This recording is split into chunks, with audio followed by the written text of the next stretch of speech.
السلام علیکم، زه یم عظیم چینل بیا له تاسو سره مخاطب له یو ډېره ښایسته موضوع سره او له یو ډېرو خوندوري ویډیو سره او چې د مولانا بجلیګر صاحب یو ډېر ښایسته او ډېر خوندور بیان دی او خاص کر د روزې مبارک دی. نو راځئ له ما سره دا ویډیو ته اخره پورې وګورئ چې څه وایي. زه د ویډیو ورته نو زما عزیزانو د رمضان شریف په میاشت کې هر عبادت اسمان سره خبرې کوي. علما لیکي چې رمضان د هغه کاڼي نوم دی چې کوم کاڼی د چیلي د سر عمره دی او د جهنم په دې سر پروت دی. سمندر په کال کې یو ځل په داسې موج کې راشي چې د ده اراده دای چې دا ټوله دنیا سیلاب کم. نو الله دا رمضان کاڼی ور مخامخ کی چې ور مخامخ کی یو چس ناری کی او دا رمضان کاڼی ټول سمندر اوچ کی. نو په دې میاشت رمضان نامه الله دې د پاره ایښې ده چې په دې 11 میاشتو کې دې څومره ګناه کړي الله د دې میاشتې په برکت ټوله ختم کړي. نو عزیزانو عرض مې دا و چې دې میاشتې لا ملا وتړی ختمونه پکې وکړي. امام ابو حنیفه رحمت الله علیه به د رمضان په میاشت کې 1 شپېته ختمونه کول. 1 شپېته یو ختم به په تراوو کې کولو، یو سپاره به ویل، او یو ثابت ختم به د شپې کولو، او یو ثابت ختم به د ورځې کول.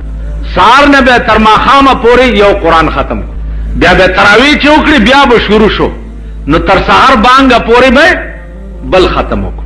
40 کاله د ماسخوتن په اودس د سهار مونځ کړی. 40 کاله مونږ یو ختم هم نشو کو. هغه جماعت لټو چې چرته امریکنی انجن امام ولاړی او ګرسته وباسي یو ختم نشو. عزیزانو ما 40 کاله ختمونه کړی د یو شپې ختم ما کړی دی. 8 بجې ماسخوتن امنیت وتړلو زمونږ یو استاد او خدای دې غریق رحمت کی هغه پسې، او د شپې چې 3:30 بجې شوې نو ورپسې ولاړو چې 3:30 بجې شوې نو ودوحا ته ورسول. پاو کم 10 سپارې په یو رکعت کې ویلې او باقی پاو په نورو رکعتونو کې وی. نو عزیزانو عرض داو چې په دغه ورځو کې د قرآن ختم یو په تراوو کې ډېر ضروری دی. امام حنبل رحمت الله علیه خدای په خوب کې ولیدو نو تپوس یې وکړو چې یا الله ته په څه شي ډېر خوشحالېږي، ته په څه خوشحالېږي؟ لکه اوس ما نه ته تپوس وکړي چې ملا صاحب ته په څه خوشحالېږي؟ مولیانو طبیعت خو درته معلوم دی چې دی په څه ډېر خوشحالي که نه جي؟ نو داسې هر سړی د خپل شان مناسب په څه نه څه خو خوشحالي، خو بیا په دې نغدو که خیال وکړي هر سړی خوشحالي. نغدو زمونږ بیړه تباه کړه، زمونږ کورونه یې وران کړه، عمر له زمونږ کور جهنم کړه. عمر له د نغدو دپاره مونږ په هېڅ ګناه سرپه نه ده، په هېڅ ګناه. د نغدو دپاره وګوره په دې ملک کې ګرځه کم سړی چې پردی خویندې او پردی میندې او پردی لونه بل ته سپلای کوي د نغدو دپاره، دا خو عام شی دی. تاسو راشئ وګورئ نن د ملک د هوټلو ډک دی، ټول ملک هوټل شو. په دې هوټلو کې وګوره الکان سپلای کی د نغدو دپاره. هیروین چې د انسانیت دشمن شی دی هغه سپلای کیږي د نغدو دپاره. نو نن زمون عمر لکور چې د هغه جهنم شو. د جنت تمې مه کوئ، ما جنتونه نشته. زه چې په کومه زمانه کې اوسېږم نو ما ته د ځان نه واله تر خفه نه شئ تاسو پورې جنت منت نه ښکاري. یو لیونی ما ته راغلی ویله بجلیګر ملا ته یې ماله تبر ورسره و، تبر یې د صادر نه راویست ویل دا تبر ګورې په دې به دې کیمه کم که دې د جنت نوم واغستی په دې تبر به دې کیمه کم.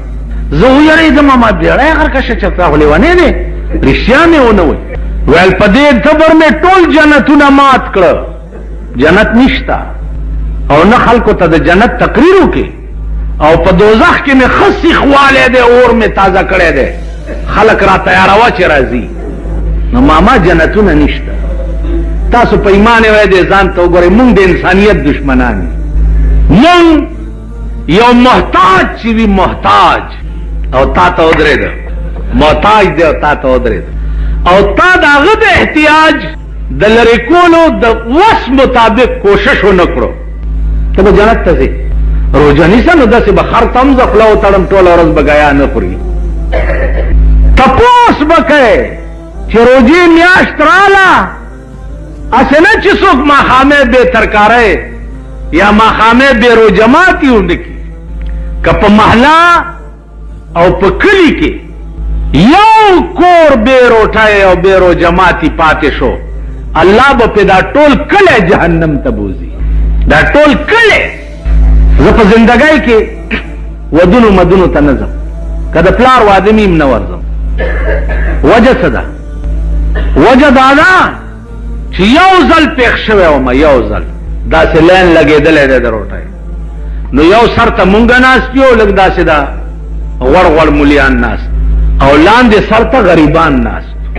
نو ما چې یو لوړی اوچته کا او دویمې ته مې لاس کولو چې د درستخان ته مې رست وکته، نو هغه نورو خلکو ته تشې وریجې پرتې وې او زمونږ دې سایډ باندې ډونګې وې او پکې ترکاری او فلان دي.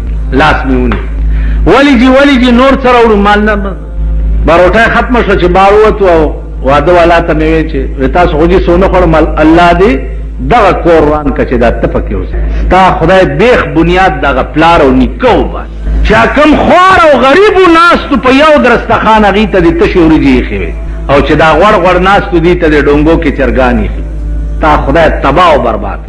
هغه ورځ ده او نن ورځ د دې ښار کې خنزیر اوسېږي چې په مخه راشي مخ رانه واړئ. په 50 کاله کې ما دا کار کړی و، بیا مې وی چې روره ورکوی او د ماښام تا ځان له سره کړي چرګان ایښي دي او په مالت کې د چا خوټ کېدلې پیتیم نشته او نیولې د روژه ده. په خدای به ټیپر خرڅوي چې مار پچې نیو. وی د خلیل تر کعبې دا کعبه بهتر ده، د خلیل تر کعبې دا کعبه بهتر ده، چې څوک جوړ کاندي ویران حرم د زړه. هغه د ابراهیم علیه السلام په مکه کې جوړه کړې کعبه چې ده، د هغې نه د انسان په زړه کې چې کومه کعبه ده دا تې اوچته ده. هغه کعبه چې ورانه کړې نو الله پې دومره نه خفه کېږي. ګنټي او بیلچې راواله او مکې ته ورشه او کعبه ټوله ورانه کړه. د هغې دومره ګناه نه ده لکه د چا زړه دی چې بې ګناه ازار کړو، دومره ګناه. نن مونږ قدم بیرته مضران یو، ظالمان یو، قدم بیرته دل ازار یو. ښه به ګورو چې زما دې حرکت نه دې سړي ته دا تکلیف رسي، نو په خپله لږ د زارو ګوټ تېر کړ، بل ته تکلیف مه رسوه. ناظمانو عزیزانو مونږ لړمان او ماران یو. دا چې ډنګ چاله نه ورکو، ټک نه ورکو، نو څه پېښ نه دي را باندې. چې پېښ شي په لړم نو تماشه یې کوه چې 200 کاله دې ورته چوریانې اچولي که نه، نو هم چې په لړم پېښ شي والله چې ټک دله درکړي. نو تاسو مونږ لړمان یو، تاسې لږ ډېر ښه یئ، وس هم نه رسي. نو روژې سره سره دې څیزونو ته هم سوچ کوئ، دې ته هم فکر کوئ، پټ پټ پته لګوه په علاقه او ګاونډ کې چې اسې نه چې څوک چېرته بې روژه ماتي پاتې نه وي. پټ پټ پته لګوه، کینی دغه روژه به بیا تا دپاره زولنی وي او ته به جهنم ته روان کړې. نو الله دې توفیق درکړي. مونږ نه مخکې چې کوم مسلمانان تېر شوي دي، په خدای قسم چې د خپلې خولې نه به یې وویسته او بل له به یې ورکړه، خپله به یې نهره شپه تېره کړه او بل له به یې ورکړه. نهره اوس مونږ تاسو په ایمان ووایئ زه به داسې وکړم چې زه نهره شپه تېره کړم زه یې تاله درکړم. نو خو زه اوس فراډ او دوکه یم که نه یم؟ زما ژوند ټوله دوکه ده. زما د اسلام دا نوم اخیستل چې دي دا ټوله دوکه ده. اوس بېنظیر هم چغې وایي چې دا ملک به زه اسلامي مملکت جوړوم. لکه خدای او قرآن ته وګوره، په آرام کښېنه، بس خلقو راوستې کښېنولې باچهي ده کوی، د اسلام نوم څه لاړه.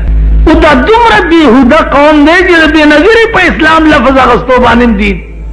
اوس بله ورځ د دې په جلسه کې چغې والی کېدې صاحبه، نعره رسالت یا رسول الله، نعره حیدری یا علی، دا د دې په جلسه کې چغې والی کې. دا تقریر خو بیا تاسو لیدلی نو چا څه یې وی او څه یې کول او څه حال و د قوم ورته څه کول. نو اسلام زمونږ چې دی دا بالکل د دغه حدیث مصداق دی. رسول الله صلی الله علیه وسلم فرمایلی دي چې د آخر زمانه اسلام چې د دار چا په خوله کې بیوي د مرای نه بخکته نه. نو زمونږ اسلام صرف په خوله کې دی، د مرای نه ښکته نه دی. نو د خولې اسلام باندې به نه جنت ملاویږي او نه به خدای ملاویږي او نه به رسول ملاویږي. د خولې په اسلام به هیڅ هم نه کېږي. په هغه اسلام به هر څه ملاویږي چې په زړه کې وي. او زړونو نه زمونږ اسلام وتی دی، زمونږ زړونو کې اسلام نشته. دا زه په دعوې سره وایم. او که کوم یو لوی نه لوی میماندار او مسلمان او بزرګ او جنډه پې ولاړه ده وایي چې زما زړه کې اسلام دی، ما سره دې خبرې وکړي. اول ورته ځان ثابتوم چې زما اسلام په خوله کې دی، پړه کې نه دی، او بیا په ده ته ثابتوم چې پلانې کار دی وګوره، پلانې کار دی. دا نه چې په ځان جنډې ودرولې دي او خلق ته نه ډېر چاپېري او لاسونه یې صفوي. د دوی ټول خوراک پلیت او مردار او حرام دی.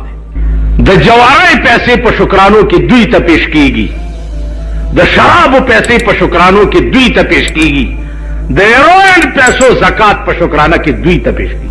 نو موږ ټول مردار خواره یو. مسله خدا ده چې د چا خېټه کې یو نوړی د حرامو پرته یي، د هغه 40 ورځې لمونځ نه کي، یو نوړی.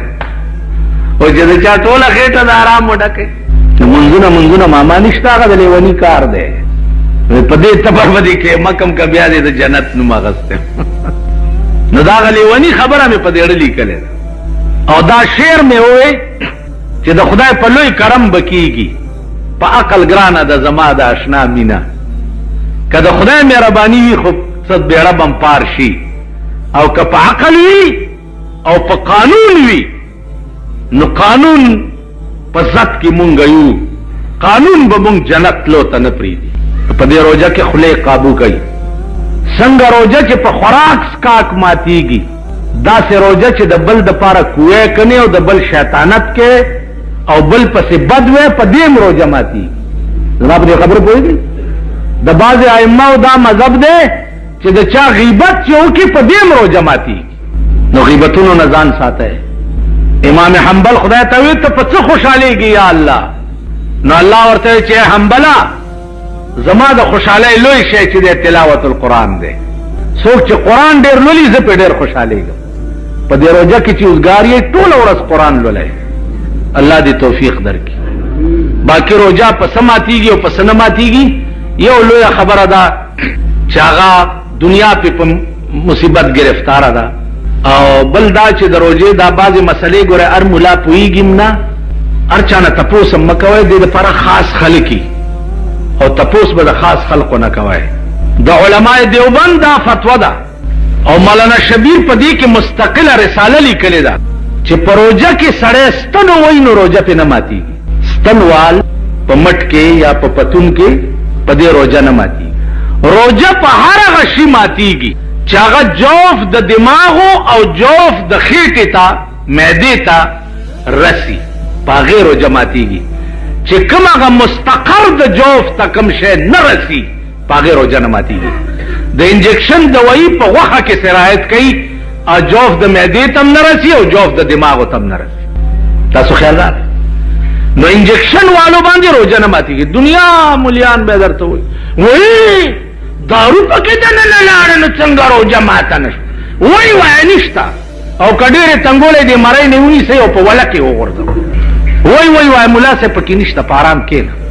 بنیادی خبره ما تاسو ته عرض کړه چې په هیڅ انجکشن روژه نه ماتېږي. دا تحقیق چې علماء دیوبند کولو او دا فتوا یې ورکوله، نو د دنیا ډاکټران او ماهرین یې راجمع کړي او دا ریسرچ یې وکړو چې د ستنې دارو کم ځای ته ځي. نو هغه تحقیق نه بعد بیا فتوا ورکړه چې اوس په دې روژه نه ماتېږي. د دیوبند علماو چرې جوګت نه دی ویشتی. کته وای چې ستنې دارو دننه لاړه نو په روژه کې چې سړی ولامبي نو د ویښتو د بیخ کې سوری دی که نه دی؟ د بدن د ویښتو بیخ کې سوري دي. نو په دې سورو کې چې اوبه دننه بدن ته لاړې شي په کار دا دی چې روژه ماته شي. سترګو کې دارو اچولو باندې روژه نه ماتېږي. غوږ کې دارو اچولو باندې روژه ماتېږي، ځکه د غوږ کنیکشن چې دی هغه د جوف د دماغو سره دی، د سترګو کنیکشن ور سره نشته. استنجا چې کوئ د لږ لوی او دسماتي ځای چې وینځئ نو ډېر به کولاو نه کښېنې. که لاندې نه اوبه دننه لاړې نو دا غي تعلقم جوف د معده سره بیان په روزه ماتي خیال مراد باز سعودي غونډه سړی کنه بس خو لګیای نو دی وجنا دا دود څو باتای شي دا اگر باتای د ورځې بازي دکانداران ځان ته لګي کوي د دې دا لګي چې سپېګمو کې لار شي په دې روزه ماتي ځکه چې د سپېګمو کې دارو اچول سرم روزه ماتيږي د دې تعلقم جوف د دماغ سره دی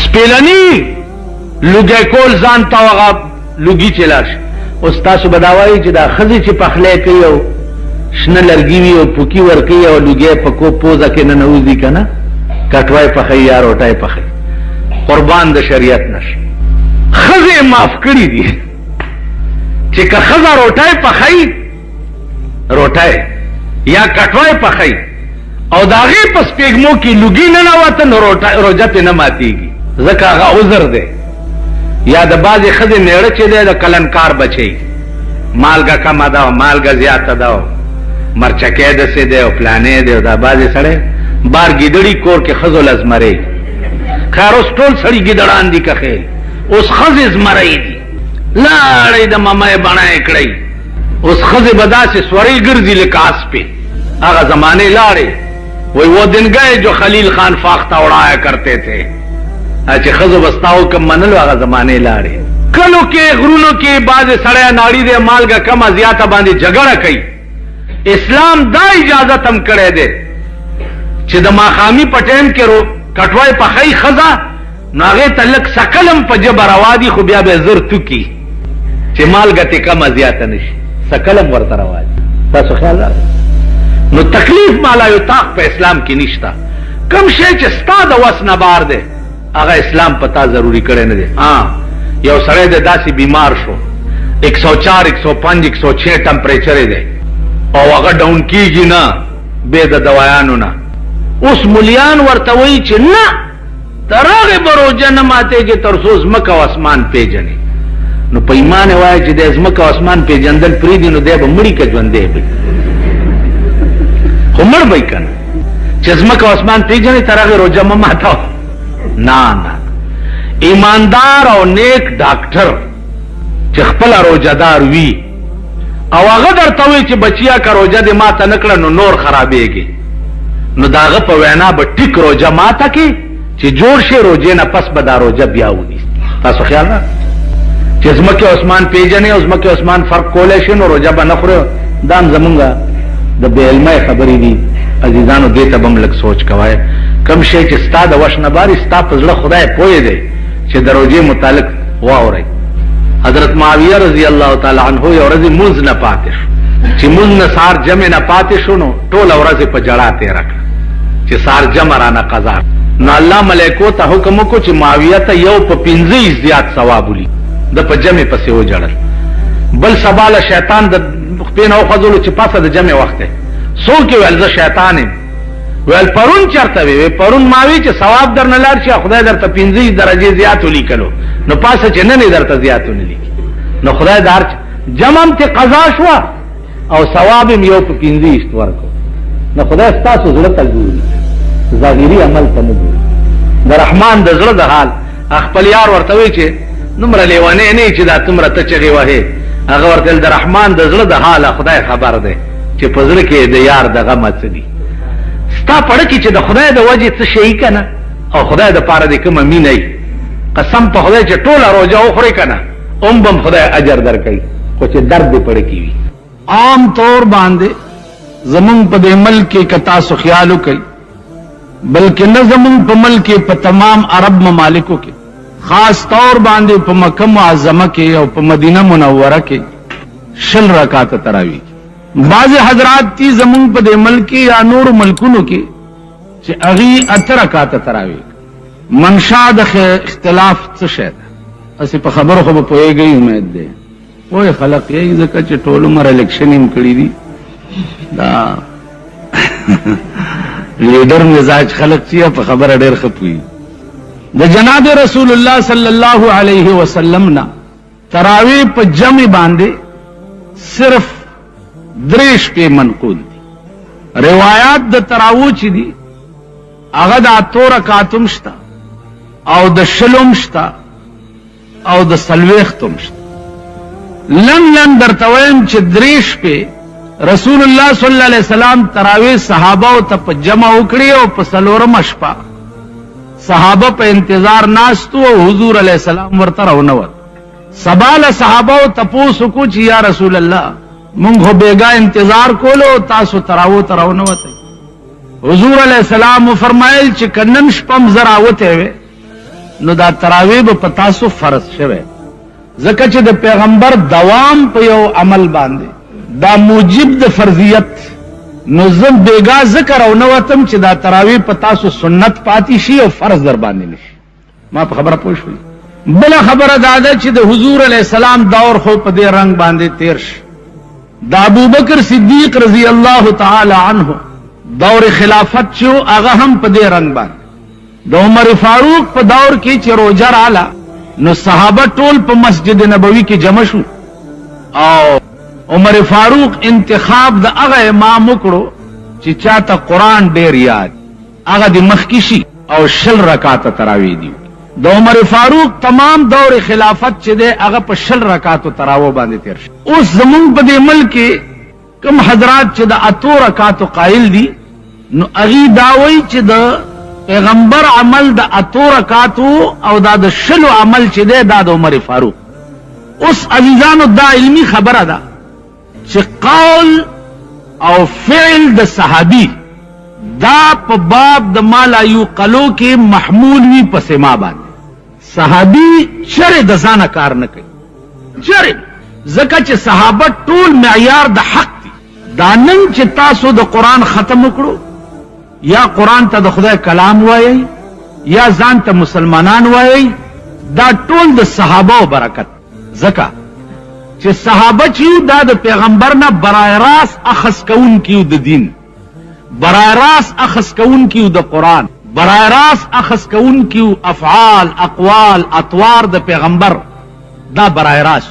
نو نن چې کومه نقشه د اسلام تاسو ګورئ او تاسو په مخ کې پرته ده نو دا د صحابه وجه که دا ثابت شي چې صحابه هم په منځ کې خیانت کون کیو یا صحابه هم په منځ کې غدارانو نو بیا تا ما سره چې کوم اسلام دی د دې څه ګارنټي کېدی شي چې دا صحیح هغه اسلام دی چې کوم پیغمبر ویل کېدی شي. هلکه ما یو خبره وکړه او دا زما خبره چې دا تاسو ته د ارشاد نقل کړه نو که زما خبره به صحیح اله ته تصور کې چې اول اعتماد به په دې ارشاد کې یا په دې امام صاحب دی کې ٹھیک ده جی په دې مولانا روح الامین به ته اعتماد کې چې دا دې چې څه وایي بجلیګر مولا هم دا ویلی دي او که ته ووایې چې دا غدار دی نو زما خبرې څه ګارنټي شته چې دا به صحیح تاسو ته نقل کړي کېدای شي د پکې د ځانه څه ګډوډ کړي. زما په خبره پوهېږي که صحابه په منځ کې خائنان او غداران تصور کړي شي نو بیا ستا او زما منځ کې چې کوم اسلام پروت دی د دې هېڅ ګارنټي نشته چې دا همغه اسلام دی چې کوم د اسمان نه راغلی او جناب رسول الله صلی الله علیه وسلم دنیا ته پیش کړی. نو صحابه الصحابه كلهم عدول صحابه چې دي دا ټول عادلان دي او صحابه معیار د حق.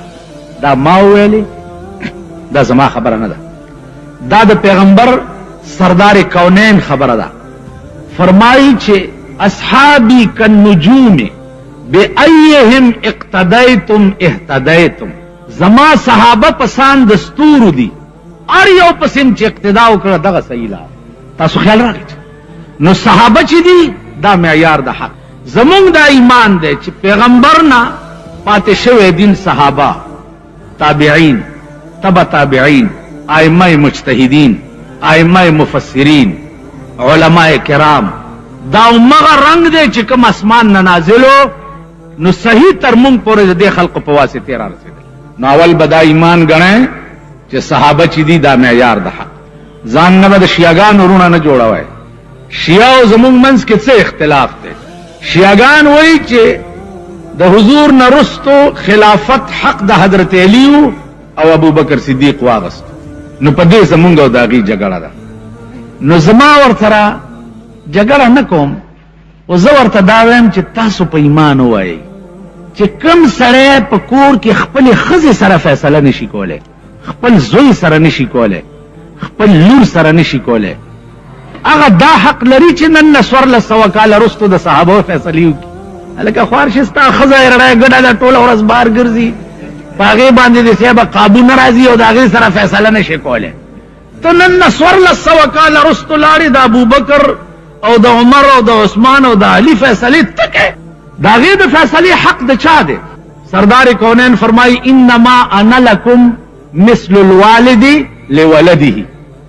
اے صحابه ز تاسو د پاره په مثال د پلارم لکه پلار چې د پاره د بچو وي. نو د زامنو منځ کې اختلاف چې دی د هغې د فیصلې حق د پلار زیات دی که د پردي سړي زیات دی؟ ټیک ده. صحابو منځ کې که څه اختلاف پېښ شوی هم و نو هغه حق د فیصلې د جناب رسول الله صلی الله علیه وسلم دی، هغه حق د فیصلې ستا او زمانه دی. پاتې شوه دا چې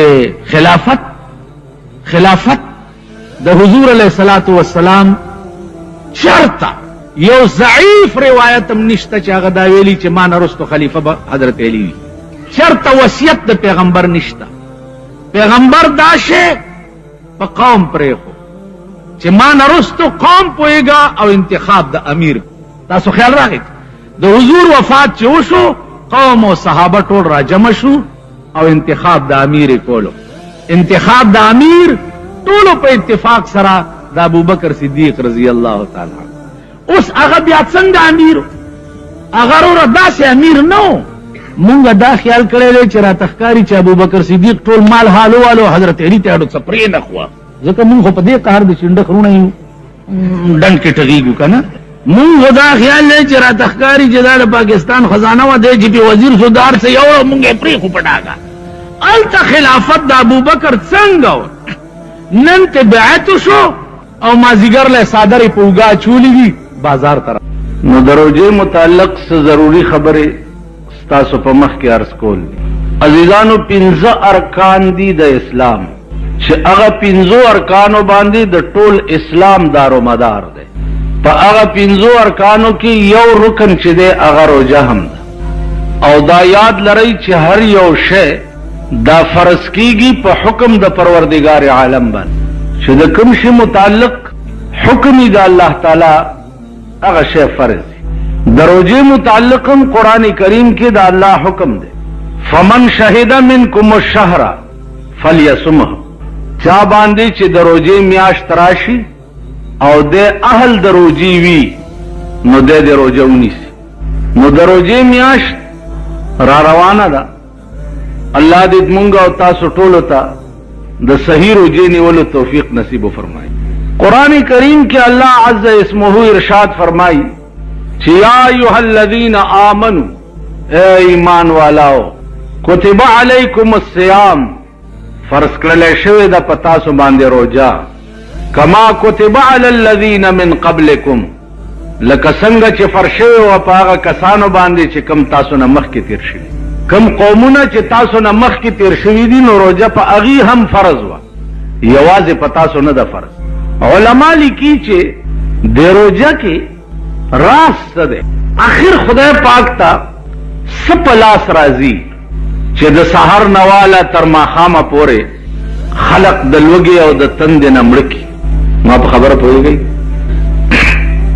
ځکه چې الله ته پته ده چې کوم خلق روژه نیسي او کوم یې نه نیسي. نو چې ده ته پته ده چې دا خلق یې نیسي کمري هم نیسي یې، نو بیا ولې دا امتحان پہ باندې کوي؟ نو عزیزانو د امتحان دو وجه وي. یو وجه د امتحان دای چې ممتحن ته د مخکینی سړی پته نه نو امتحان پې وکړي، پته ورته نه چې دی په دې تعلیم کې قابل دی او که نه دی، نو امتحان ورته کېږي پرچه لاس کې ورکړي چې بھئی دا مضمون ولیکه. نو د الله متعلق دا ویل چې ده ته پته نشته نو دا خو ناممکنه ده، ځکه چې الله د هر چا په سینه عالم دی او هغه ته پته ده او د هر چا قابلیت هم ورته معلوم دی. دغه سوال په هغه ځای هم واردېږي چې ابراهیم علیه السلام ته نمرود اور جوړ کو او دومره لوی اور و چې په شپږو میاشتو کې خو ایله تازه شوی و. اوس دې امتحان ته ګوره چې څه وخت کې نمرود دی اور ته ورچي چې منې کېږي د خپلو خبرو نه او که دې اور ته دی اچو. ابراهیم علیه السلام ورته وفرمایل چې منې کېږم خو نه ورچو. چې اور ته ور واچولو نو دا وخت کې جبرائیل علیه السلام ورته راغی او ورته یې وویل چې وایه څه امداد درکم، په ډېر لوی اور کې راوغورځېدې. نو ابراهیم علیه السلام ورته وفرمایل چې نمرود څوک دی چې ما په اور کې واچوي؟ چا چې اچولی یم هغه پوهېږي او امداد یې پوهېږي. نو یو بله د خوند خبره درته عرض کړم. رسول الله صلی الله علیه وسلم چې معراج ته تلو نو د معراج په شپه باندې سدرة المنتهی کې جبرائیل ورته وویل چې دې ځای نه زه مخکې نشم تلی. نو رسول الله صلی الله علیه وسلم ورته وفرمایل چې او جبرائیله یو بدل درنه عالم زما نیکه ابراهیم علیه السلام چې په اور کې نمرود اچولی نو تا ورته ویلي چې امداد درکم. اے ابراهیم دې وخت کې زما هغه ځای ته رسۍ کېږي چې ستا نه کېږي. نو زما نیکه درته وی چې نه چاته چې ستا رسۍ کېږي اما ګوري لګیا دی. نو نن وایه جبریل هغه ځای ته زه روان یم چې کوم ځای ته ته نشې رسېدی، نو که څه خدمت دي راته ووایه چې مخکې درته پیش کړم. نو ابراهیم علیه السلام ورته وفرمایل چې نمرود څوک دی چې ما په اور کې واچي؟ وی داسې بې اختیاره دې را ټوپ ولې کو؟ نو ابراهیم علیه السلام ورته وایي چې خبره دا ده چې دا د نمرود وس کار نه او نه د نمرود کار دی چې دا سما سره کېږي لګیا دی، دا کولو والا بل دی. زما محبوب او معشوق دی، په دې خوشحالیږي چې زه اور کې وغورځېږم. نو چې زما معشوقه پې خوشحالیږي نو دا بې اختیاره مې ور ټوپ ځکه کو. ډاکټر اقبال وی بے خطر کود پڑا آتش نمرود میں عشق، عقل تھی محو تماشائے لب بام ابھی. دا عقل تقاضا خداوه چې دې اور ته ور ټوپ کم او کنه سوچ مې کولو، او د عشق تقاضا دا ده چې سوچونه به نه کې بس وردانګې به. نو عزیزانو روجه چې ده الله ته څه په لاس ورځي؟ نو ما عرض دا وکړو چې د محبوب امتحان په سړي چې دی د هغې دوه صورته وي. یو صورت دا وي چې ده ته معلوم نه وي چې دی به په دې امتحان کې پاس شي او که پاس به نه شي، نو د خدای متعلق خدا خبره ناممکنه ده. یو صورت دا وي چې په هغې امتحان دې دپاره کوي چې نورې دنیا ته سبق شي چې تاسو هم بني آدم یئ او دعوه کوئ د دې خبرې چې موږ د خدای عاشقان یو. نو تاسو هم انسانان یئ او ابراهیم علیه السلام هم انسان و. اغم دعوه د عشق کوله بے اختیاره اور ته ټوپ کړو.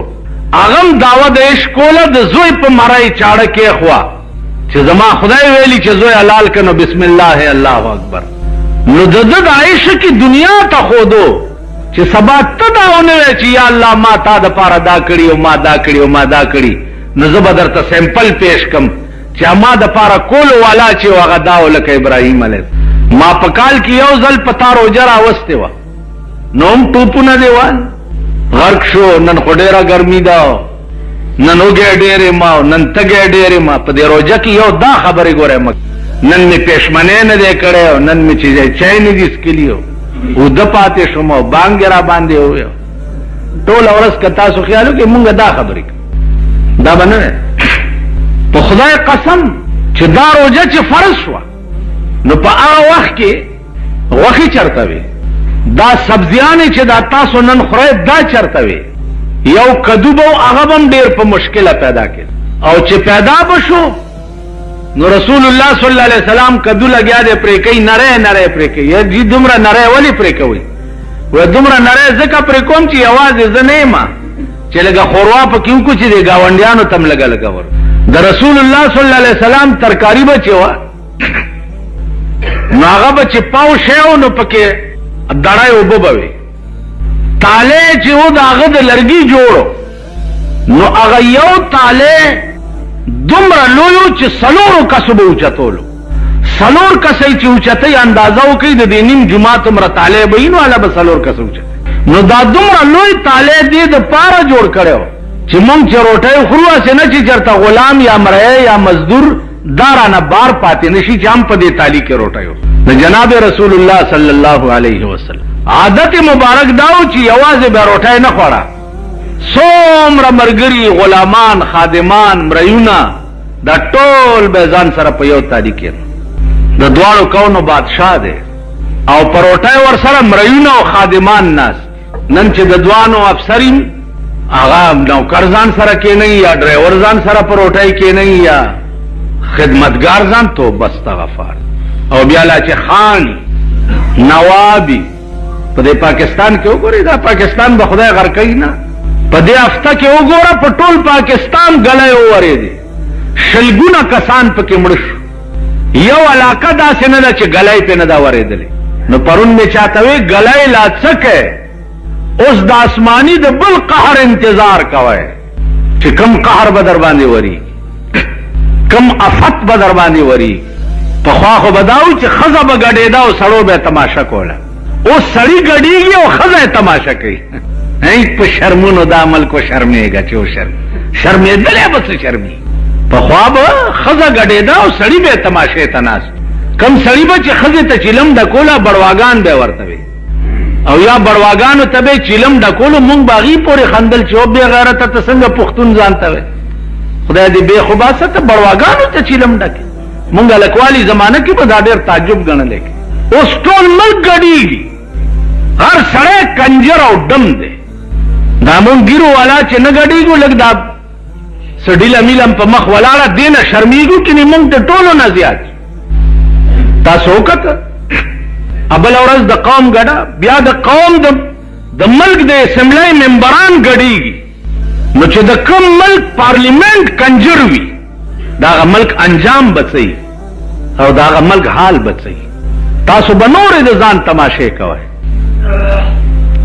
نو عرض مې داو چې روجا په دې ملک کې هم غریبو ته راغلی ده سرمایدار روجې نه نیسي پیغمبر فرمایلی دی الاسلام بدأ غریبا وسيعود كما بدأ فتوبى للغرباء اسلام په ابتدا کې یو ناشنا شیو چانه پیجندو او زر دې چې بیا به ناشنا شي څوک به نه پیجني فتوبى للغرباء خوشحالی دی د غریبانو خلقو د پاره خو زه د پاکستان غریبانم چې د په دې حدیث لاندې نه غنم پاکستان غریبان دي خدای په خړ سیلاب یوړي څومره ډمتوب او کنجرتوب چې نن د غریب په دماغ کې دی دومره د سرمایدارو نه دی تاسو ورشئ کابل ته مازیګر ټایم کې وګورئ کل هم به پکې دا د غریبان او سټمار او د شاخه تاخه زامن دا به ګورئ د ورځې به پالشونه کوي د ورځې به مزدورۍ کوي او مازیګر کې به سینما کې ګورئ